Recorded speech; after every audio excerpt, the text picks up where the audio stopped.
After cooking for 3 hours straight, I was proud of myself.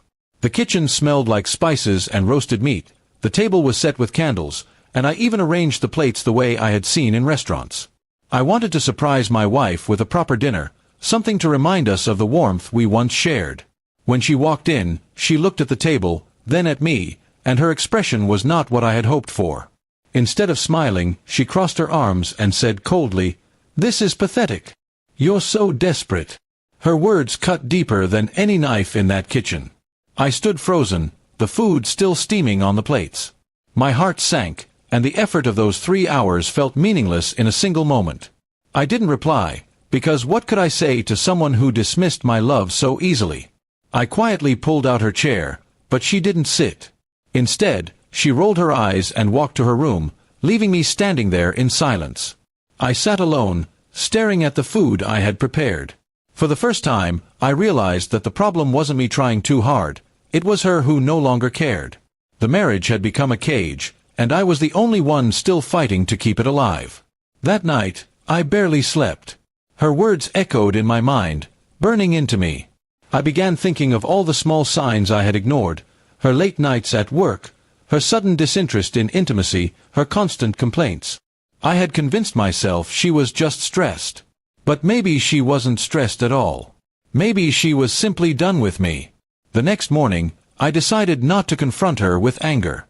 Instead, I left the house early and went to work. I needed space to think. I kept playing her words over and over, pathetic and desperate. They weren't just insults, they were admissions.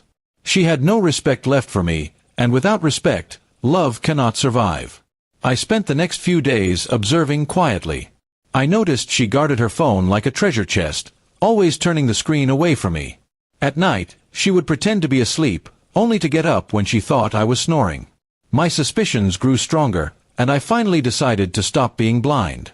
One evening, when she left her phone charging in the living room, I unlocked it. My hands trembled as I scrolled through the messages. What I found confirmed everything. Long, flirty conversations with another man, full of laughing emojis, late-night plans, and words she hadn't spoken to me in years. My chest tightened, but I didn't confront her right then. Instead, I took screenshots and saved them. I spent the next week planning carefully. I wasn't going to beg or scream. If she thought I was pathetic, I would show her just how wrong she was. I reached out to a lawyer and began preparing divorce papers quietly. At the same time, I started pulling my money from our joint account into one of my own. If she wanted freedom, I would give it to her, but on my terms. The turning point came at dinner a week later. She sat across from me, scrolling through her phone, not even bothering to ask about my day. I looked at her calmly and said, "You called me desperate. But the truth is, I was just loyal. And loyalty is something you never deserved." She looked up, startled, her phone slipping from her hand. Before she could respond, I placed the printed screenshots on the table. Her face drained of color. She stammered, "I can explain," but I cut her off. "Save it.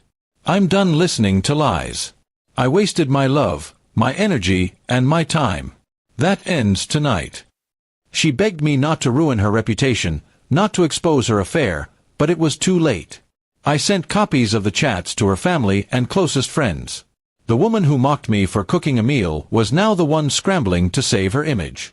I walked out that night with my bag packed, leaving her in tears. Strangely, I felt no pain, only relief. For years I thought losing her would destroy me, but in truth, losing her freed me. She had been a weight I carried while she mocked the effort I put in. The divorce went through swiftly. With the evidence, I kept most of what we owned, and she left with almost nothing. I learned to cook for myself, not to win someone's affection but because I enjoyed it. The kitchen that once felt like a place of rejection became my space of peace. Months later, I heard from mutual friends that the man she cheated with had abandoned her. She was left alone, her pride shattered. Meanwhile, I had built a new life, calm, independent, and full of dignity. Her cruel words no longer haunted me. They were simply reminders of the day I stopped being desperate and started being free. And so, the dinner she once mocked became the spark that ended our broken marriage. She thought she had humiliated me, but in the end, I walked away with respect, while she was left with nothing but her own emptiness.